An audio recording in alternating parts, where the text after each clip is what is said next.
my mom wanted me to be a truck driver because that would mean I'd make $24,000 a year if I went to Truck Masters, and that would be twice what my father made. And she thought that would happen, but something inside of me said, I don't want to drive a truck. There's something else that matters more to me, and I decided I was not going to go for money instead of passion. And the rewards have been pretty amazingly better than being a truck driver. It's not bad being a truck driver, it's just not what I was after.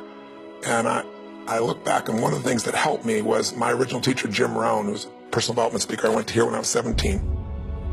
He said something the first time I heard him, and he said, you know, it's really simple. If you want life to change, you got to change. If you want life to be better, you've got to get better. It's the only way it happens. And luck will show up for people and it'll leave them. But if you're constantly improving who you are and what you give, game over. When people ask me, what does it take to be happy? I always tell them one word: progress. Progress equals happiness. Even if you're not where you want to be yet, if you're on the road, if you're improving, if you're making progress, you're going to love it. You're going to feel alive. On the other hand, it doesn't matter how successful you are. If you stop growing, you start dying inside. I've always had this belief. If you want to be successful at anything in life, never leave the sight of setting a goal without doing something that commits you to fulfillment.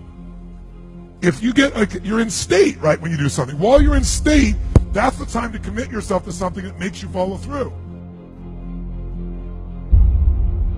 So I'd call somebody up, I'd schedule something, I'd lock in the next meeting, I'd sign up for the class, I'd enroll the guy who was going to mentor me, I'd set the meeting with a mastermind of people I met. I did something so that whatever I committed to, there was something when I went home that would pull me there. It's structure. This could be the greatest time you ever live if you control what you focus on, if you find a more empowering meaning, and if you decide to model the actions of those who succeeded before you. It can be the best financial time, the best emotional time, the best spiritual time of your life, but you better take control of your state. And if you think you're going to do it just by today, you're wrong. You're going to need to get yourself some rituals. Right now, every one of you in this room is controlled by your rituals. I don't just mean this one. I mean every morning you get up. I know your body. I can look at your body right now, and I can guess your rituals. Some of you, your rituals to work out 5 times a week, I can see it clearly. 4 to 6 times a week, it's obvious. Because you couldn't look like that if you didn't do that. Some form of workout. I don't care if it's walking, lifting, whatever. Some of you, it's obvious that lifting weights is part of it. You can see by that man's muscles. I know what his rituals are. Because your life comes from your rituals. And if you don't develop the ritual, you're kidding yourself. How many agree with me on this? Raise your hand and say, I. And there are rituals that put you in state, and there are rituals that take you out of state. But if you've got what you know, that focus, the target, and you got the toolbox, and you're still not getting what you want, it's because you got inner conflicts. That's the third pillar. You've got to resolve your inner conflicts. Because that, as I try to explain to you, 80% of success in anything is your psychology, and 20% is the mechanics. So those inner conflicts are when you take 2 steps forward, you pull 3 steps back. Right? When you say, boy, I'm totally committed to this, but you don't follow through. This is my expertise, the why guy part. Why? Why do you keep saying you want this? You have crystal clarity, you have the tools, and you're still not getting it? There's a conflict in you. Align your life with what is most important. And then once you are in a position where you're aligned, guess what you'll do? Take action. You won't have to work at it. When everything's in alignment, there's nothing pulling you away, boom, you go for it. Progress comes when you tell yourself the truth and you're able to feel the uncertainty and take action anyway. The thing that stops us all is fear. It's no surprise. Fear of failure, fear of rejection, fear of the unknown, fear of not looking good. And that fear we can translate into the simple thing of uncertainty. Now, when you look at someone who's incredibly successful, you look at someone who's truly a leader in their life or in their field, the one thing they have in common is they exude this sense of certainty. Now, where's that come from? Is it inborn? Are they lucky? Are things just going their way? No, great leaders know how to step in the uncertainty and bring the certainty to the situation.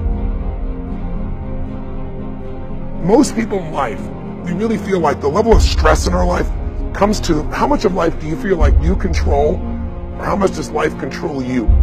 Do you tend to control more of what's going on, or events controlling you? It's very easy to have those events start to take control unless we take control of what's between our ears, our own mind. You see, what you and I focus on massively affects how we feel, whether we're thriving or surviving. If you focus on what you can't control, if you focus on the past, if you focus on what's missing from your life constantly, that pattern of focus will make you frustrated, overwhelmed, depressed. It won't even matter if you're taking antidepressants. If you keep focusing on what you can't control, what's missing from your life, you're going to feel depressed still. You can take as many antidepressants as you want. Focus equals power.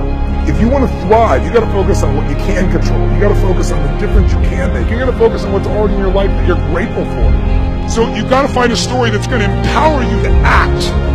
A story that's going to get you to find the breakthrough. Because otherwise, with a lousy story, you'll never find the strategy, or you'll come up with a reason why it's too expensive, you can't get there, you can't access it, or you'll even get the strategy and then half-assed apply it just so you can reward your story that says it doesn't work because I tried it. Resourcefulness is the ultimate resource. And if you don't have what you want, stop telling yourself the story because you don't have the money, you don't have the time. That's bullshit. It's because you haven't committed yourself where you would burn your boats. If you want to take the fucking island, burn your fucking boats. And you will take the island because people, when they're going to either die or succeed, tend to succeed. But most of us give ourselves a way out, and that's why we don't have what we want. I was thinking about where this journey began for me, my desire to serve. Every day before I get on stage, I do this thing to whip myself into a peak state, and then my last words are, use me, Lord. That's my prayer. And every day my goal is to be a blessing in people's lives. Just do more, give more, share more, create more. What you need will be there. It's like air. You don't stop to think about when you take a breath whether it'll be there or not. It's always going to be there. Yeah. You just got to do your part. Early in my life, one of my mentors named Jim Rohn said, Tony, all you have to focus on in your life is find a way to add more value than anybody else does, and you'll never have to worry about anything.